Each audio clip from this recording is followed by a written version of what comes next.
Shri Pathik Patwari,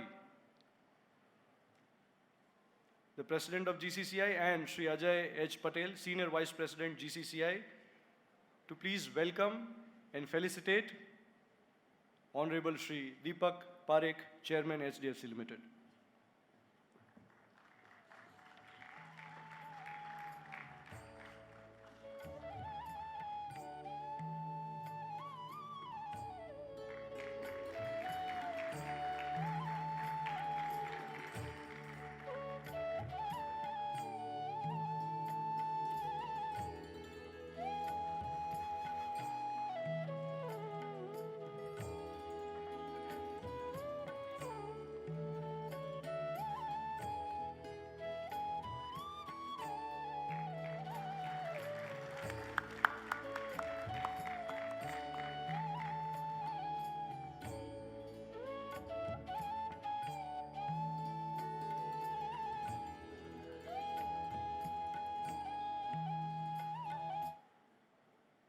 હવે મારા માટે એક મોટી સમસ્યા છે. કદાચ આ ઇવેન્ટનું સૌથી અઘરામાં અઘરું પાસું અત્યારે છે. બિકોઝ દીપકભાઈની એવી ઈચ્છા છે કે એમના પરિચયમાં હું ઓલમોસ્ટ કાંઈ જ ના બોલું, પણ મારે એમના વ્યક્તિત્વની, એમની પ્રતિભાની ઊંચાઈને અનુરૂપ શબ્દોનો ઉપયોગ તો કરવો જ રહ્યો. There is little about him that is not known. Not only in his career in the world of finance, which is well documented, but his contribution as a business leader at large has also been written about. હું અમુક શબ્દોનો જ ઉપયોગ કરી રહ્યો છું એમના માટે. He is the reason for the super conglomerate that HDFC is. He is a statesman. He is the voice of corporate India. And he's a fan of Wimbledon and Cricket World Cup finals.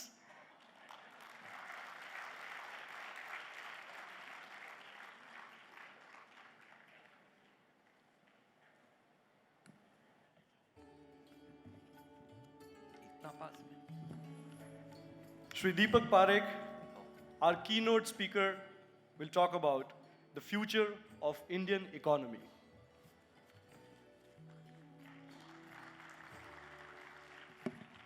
Good morning to everyone, and the President of the Gujarat Chamber of Commerce and Industry, Mr. Pratik Patwari, the Senior Vice President, Mr. Ajay Patel, past Presidents of the Chamber and the other committee members of the Chamber, ladies and gentlemen. Thank you for inviting me as this special invite today. It is possibly the best time to be in Gujarat now. There is an electrifying buzz in the state. The recently concluded state elections is a vote of confidence, is a vote for continuity, and a vote acknowledging the consistent reform momentum in the state of Gujarat. India needs many more Gujarat models. The Gujarat model of development is a prototype for other states to follow. And why has this been possible? This is possible because of fiscal prudence. The state government Gujarat has remained a preferred manufacturing hub, a leader in ports, a leader in infrastructure, a leader in logistics, and even on the index of ease of doing business, Gujarat has moved up significantly. And this is very necessary for getting investments, both foreign investments and domestic investment.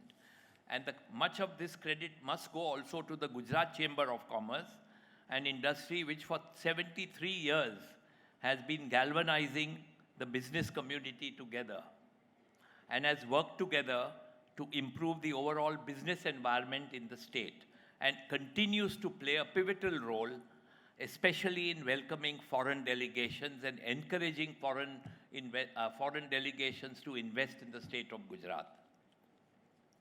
You must also remember that good things can be infectious.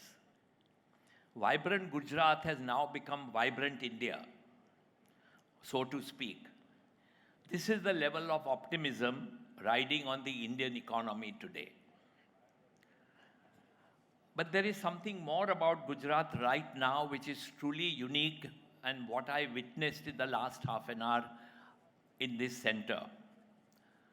The zest and verve of the centenary celebrations of Pramukh Swami Maharaj is an awakening and reiteration of the importance of the values that the socio-spiritual body, BAPS, stands for. Right now, it is befitting to pay respect to a pure and divine soul, His Holiness Pramukh Swami Maharaj, who continues to shine spiritual light on humankind and guide the world to be a better place. His time in this physical world is an embodiment of the virtues he believed in and he practiced, preached. His Holiness toiled relentlessly to spread his teachings of compassion and service across the world and was at the forefront of several charitable and humanitarian organizations. He believed that spirituality and integrity are the doors that unlock the path to progress. Spirituality and integrity, they are the two critical words he's used. That opens up the doors for the development, for the progress of any state or country.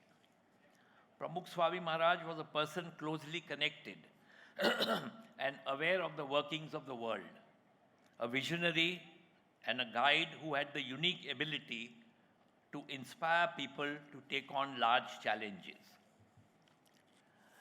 We are also truly fortunate that his mentorship was so impactful on our Honorable Prime Minister Shri Narendra Modi, especially in his early days, and provided him guidance, courage, and perhaps ultimately the conviction to take up the mantle of leading our country.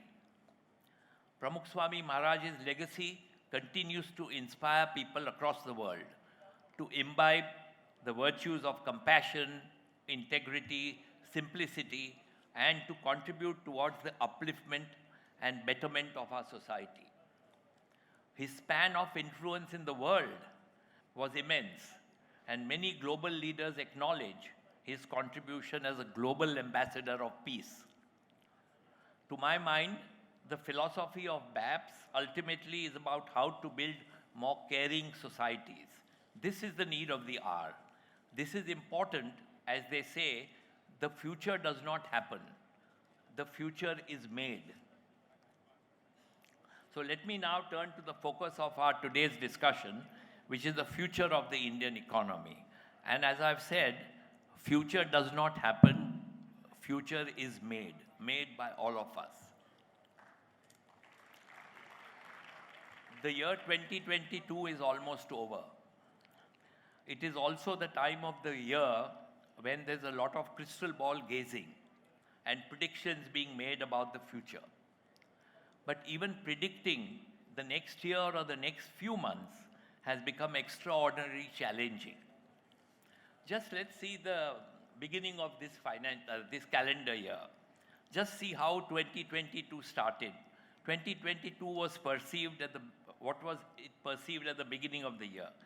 Began on a high note, and the short of staging a strong recovery from COVID-19. It was a world that tackled pandemic, bounced back with resilience, and seemed almost invincible. Everyone agreed the worst was behind us. But 1 month into this year, the Russia-Ukraine war erupted.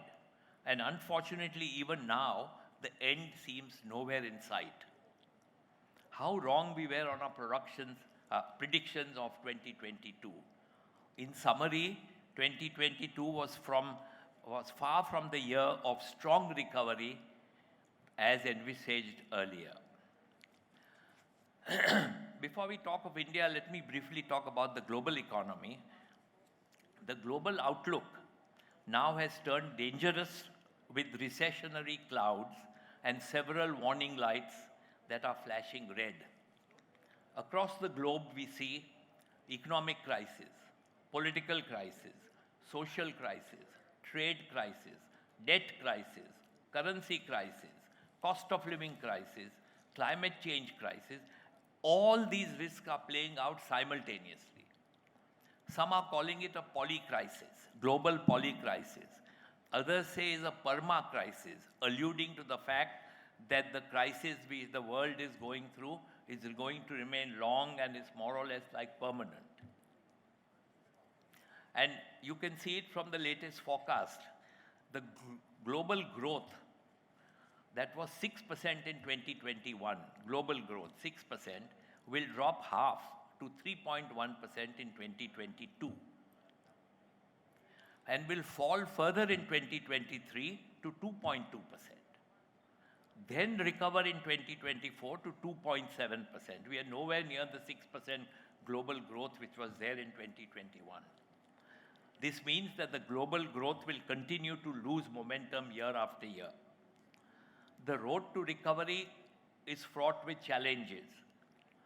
Globally high inflation will still be persistent, but the magnitude of interest rate hike by major central banks is likely to temper down in the months to come. Yet the overall milieu will be weaker confidence, weaker investment, higher uncertainty. On the geopolitical front, historically, there's always been a struggle for global power and control. Yet in the changing world order, global power and control will be commanded through three new pillars. First is an augmentation of advanced technologies, and much of this will be used for state surveillance. Second is an unprecedented modernization of military capabilities around the world. Countries are spending much larger amounts to equip themselves militarily and in defense, and the largest part of their capital budgets are going to strengthen their military operations, which is not a good sign, by the way. And third is the adoption of self-reliance. The President spoke of Atmanirbhar, self-reliance, to mitigate risks from the global supply chain which has been broken. Behind these three pillars lies the increased distrust amongst nations. There's rise of friendshoring, which is dealing only with trusted allies, and the emergence of new trade blocs based on diplomatic, strategic, and economic consideration. Unfortunately, globalization is taking a backseat, retreating. So what does 2023 look like for us in India? The US is likely to just escape tipping into recession. European Union will contract, but Asia offers hope of growth. Despite China's recent slowdown, one should not underestimate the potential of China. Though investors in the recent period have been skeptical about investing in growth in China due to the Chinese government tech meltdown, due to the reeling property markets in China, high non-performing loans of Chinese banks, the size of the economy is so large, and his zero COVID policy and lockdowns. However, the potential to bounce back will be stronger than all what we think. The downside for China is its domestic consumer spending and confidence remaining weak. Let me turn to India now. Everyone is saying India is a bright spot. We are in a good position. It's also said that we are a good country in a difficult neighborhood. The key question one needs to ask is, does India look attractive because the rest of the world is reeling, the rest of the world is in trouble and likely to dip into recession? Or India looks attractive because it's truly a recognition of the favorable long-term structural reforms, structural trends in the Indian economy? I firmly believe the latter. In my 50-odd years of working life, I have never been optimistic about the future of our country as I am today.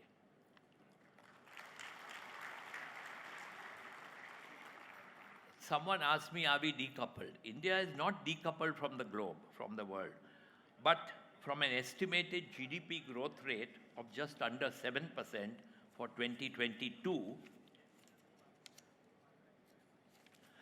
India could lose a bit of growth momentum in 2023, but we will still remain the fastest growing large economy in the world. Headline news on India's growth potential focuses on timelines when India could possibly become a 5 trillion or a $7.5 trillion economy. I think the President, Mr. Patwari, also spoke about it.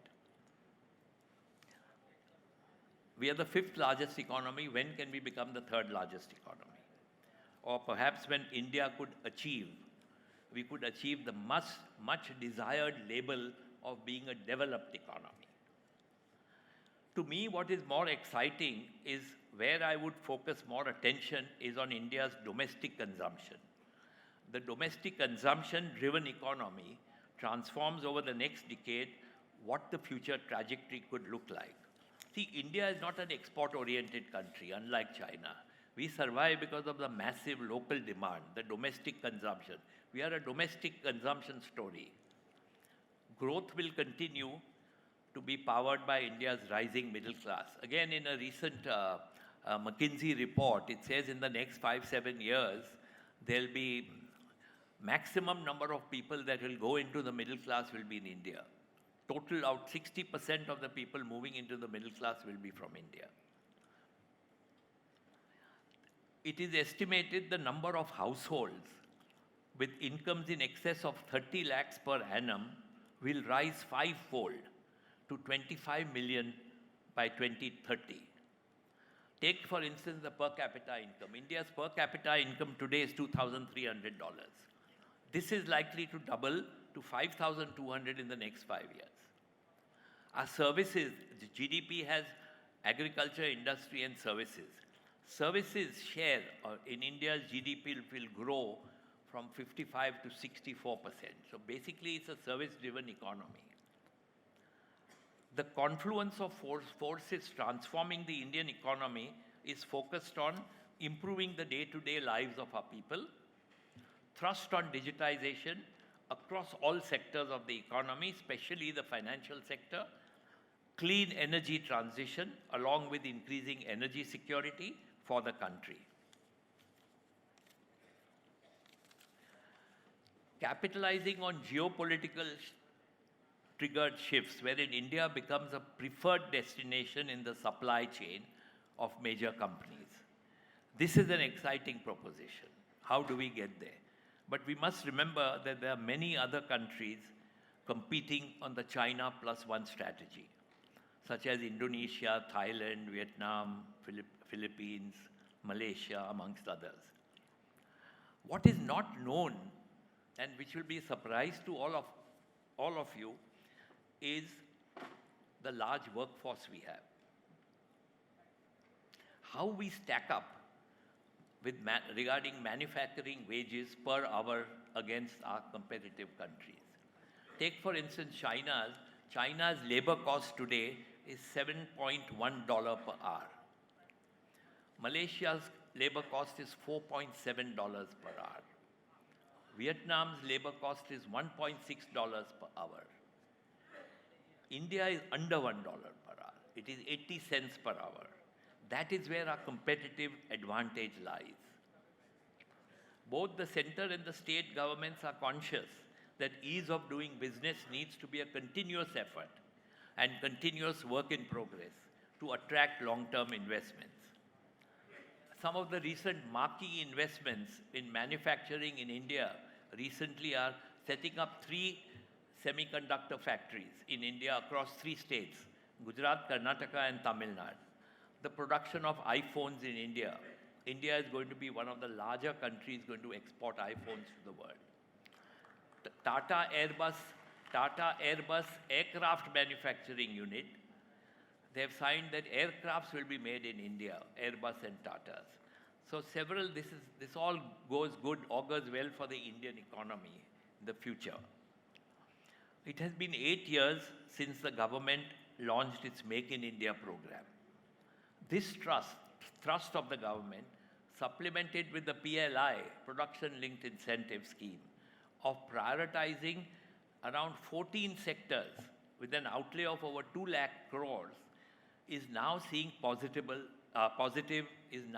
tangible outcomes. India's strength as a service-driven economy is well known. Besides this, our dominance of being the back office of the world. We are the back office of the world. India is now a preferred destination for data centers of global companies. They call it global capability centers.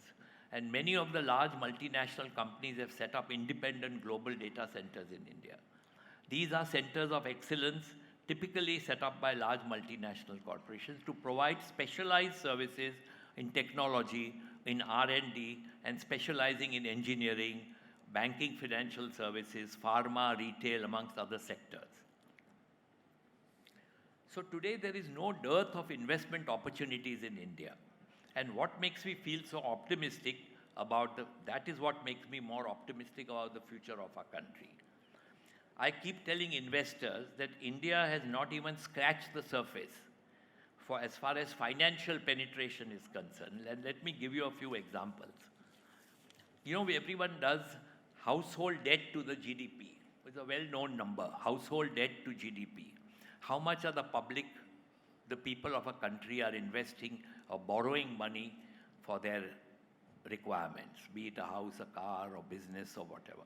India's household debt to GDP ratio is 35%, is amongst the lowest for a large economy. In US, this ratio is 80%. In China, it is 62%. Thailand, it is 90%. South Korea, it is 109%. We are still at 35%. Consumer debt, household debt to GDP. Take the business which I am, mortgage to GDP. Mortgage to GDP in India is only 11%. Only 11. In China, it is 18. US, it is 52, and North European, it is 90s. Insurance penetration stands at only 4.2% in India, 4.2% of the GDP, compared to a global average of over 7. Life insurance penetration is 3.2%. Non-life is just 1% of GDP. The best is the mutual fund industry. Mutual fund penetration in India is 17% of GDP, 17, compared to the world average of 80. Let me give you one Chinese number. China's fund management industry size is $6 trillion, even in a weak economy like this. $6 trillion the people of China have invested in mutual funds in China.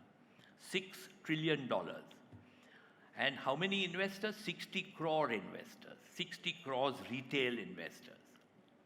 In comparison, what is our numbers? Our fund management industry size is 468 billion. We are not even a trillion. They are 6 trillion. We are half a trillion. And our retail customers are 2.5 crores. Our retail customers in all the mutual funds in India, only 2.5 crores. China is 60 crores. Look at the gap. Look at the opportunity we have in the financial sector, be it insurance, be it banking, be it borrowing, domestic borrowing, mortgages, whatever. These are immense opportunities for growth, and they're only going to go one way up. There has been a lot of focus on the external sector in the recent period. Inward remittances. India attracts the highest amount of remittances from Indians overseas. This year, 2022, the Reserve Bank number is $100 billion. In the whole year of 2022, $100 billion remittance have come from Indians living abroad. And no country gets this. Next is Philippines with some $40 billion. This is what provides us a cushion for so far as the external sector and currency is concerned. It is important to understand that through the year to date, the Indian rupee has depreciated by around 10%. India's currency has depreciated much less compared to other countries, both developed and emerging economies. Japanese currency depreciated 30%. We had done 10%. Japanese is a developed economy, even then to the dollar. And the rupee depreciation is not a reflection on any structural change in the Indian economy. It was only triggered by the unprecedented growth, unprecedented dollar strength. This reflects the stability of India's macroeconomic environment and timely tactical interventions by the Reserve Bank of India and the currency markets. So there are a lot of positives in the Indian economy today, but in equal measure, there are high expectations. There are massive expectations of investors that India will do brilliantly well. So we have to do our part also. Expectations are very high on delivery, on higher growth from India in a globally slowing world. Today we enjoy absolute political stability. We have vaccine security and we have food security. We have maintained good relations with most countries and is increasingly holding our turf in the international arena.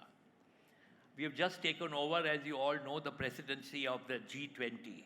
The country, we are likely to play a more pivotal role on international economic issues, and we are being seen as a balancing voice in the global arena.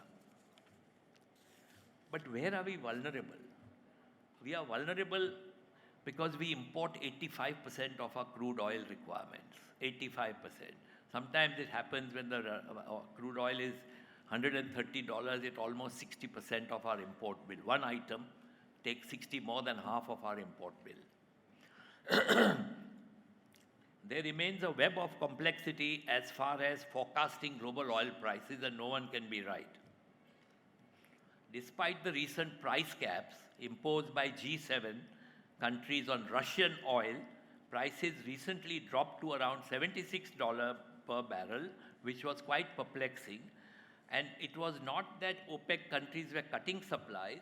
The demand from developed economy has slowed down because of recessionary trends. Oil prices have tempered a bit, come down a bit, not because of reduction in production by OPEC, oil-producing countries, but the demand from developed economy has come down because they fear an inflation. There is a massive slowdown. US has had 2 quarters of negative GDP growth rate. In short, volatility in the commodity prices is likely to remain, but India is right in diversifying our energy imports and ensuring it optimizes the cost of energy imports. You know, we are getting 30% of our oil requirements from Russia at a discounted price. And this was not appreciated by the Western countries and US. But we are paying in rupees because of the Russia is not allowed, it's a banned country to work with. We are paying in our local currency. It doesn't have to go through the global financial clearing system. On the fiscal front, India has remained prudent and committed to coming to a reducing glide path on the fiscal deficit. Deficit was reduced from 9.2% during the peak of the pandemic to 6.4% for the current financial year. The budget we are expecting in the next 1st of February, in a month or so, it will be the last full budget before the 2024 general elections. Normally, which is the last budget, the government gives away a lot of freebies and advantages to get voted back. I don't think it's going to happen this time. The present government is in control, the present government is power, the present government is confident of coming back. So I don't think you'll see many giveaways, increased farmer subsidy, fertilizer, all these freebies as they say. In fact, I feel the budget in government will increase its capital expenditure on infrastructure, which we need for our economy. A common question being asked today is that if the outlook on the Indian economy is so robust, why is the private sector not investing? Why are the private sector not putting money into the capital expenditure? Corporate India has come out of the cycle of having over-leveraged balance sheet. Many Indian companies, as you know, the last 10 years borrowed a lot of money, Banks had large number of non-performing loans to write off. I think the corporate balance sheets have become stronger. Corporate balance sheets have been deleveraged. Debt has come down.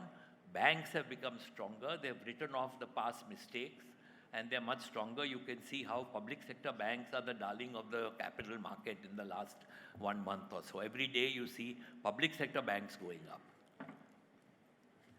The point is that unless capacity utilization goes up, companies are not going to invest in a new factory or a new plant. Now we see capacity utilization up to 75%. So one hopes that in 2023, Indian corporate sector will start thinking and putting money in new projects. So corporate India is really in a wait and watch mode as it assesses global demand and is also concerned that net revenues, though revenues have been strong, higher interest rates and higher raw material costs has impacted their profitability. Again, I always maintain that India grows only when India builds. Right now, we are in a strong position, so now is the time to address some of the tougher issues. For private investment to become a stronger engine of growth for India, there is need to strengthen our legal framework and minimize potential disputes, which many infrastructure projects have succumbed to. We must have a more efficient legal framework where decisions are taken quicker and not 8-10 years as it happens now.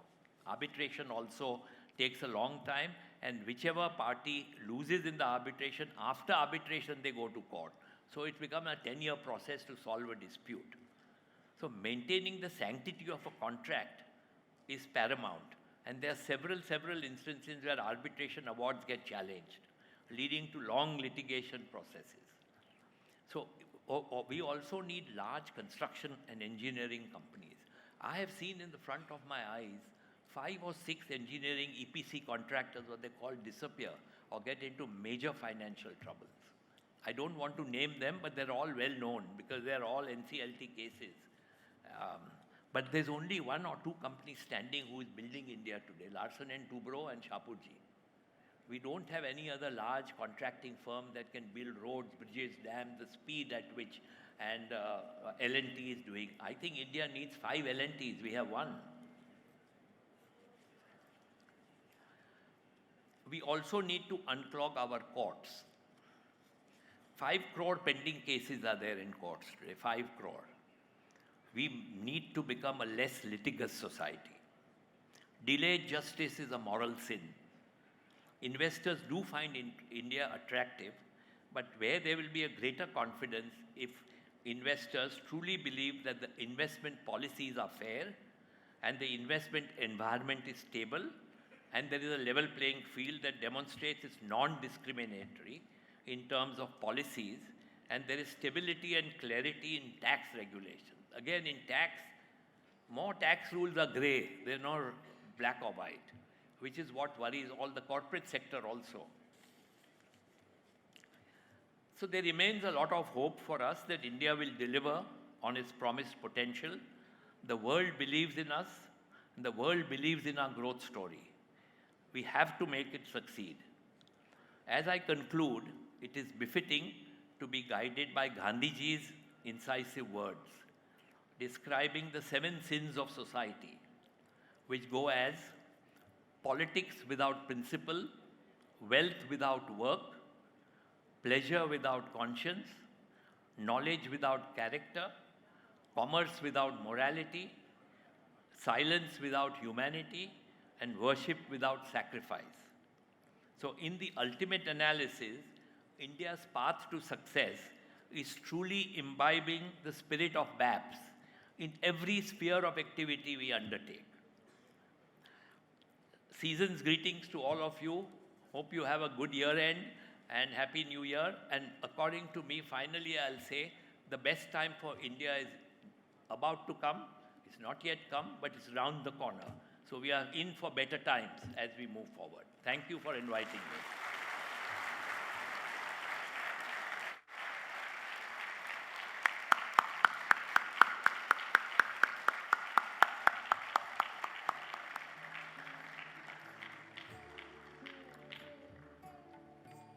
Thank you so much, Shri Deepak Parekh ji, for filling us with so much of hope and optimism, for providing us with a worldview of global economy, geopolitical equations, and explaining us about the future of Indian economy. He explained to us about the opportunities and threats that the Indian economy facing in future. And the most important aspect in the last part, he explained about the spiritual quotient of India. બજેટમાં કંઈ મળશે નહીં,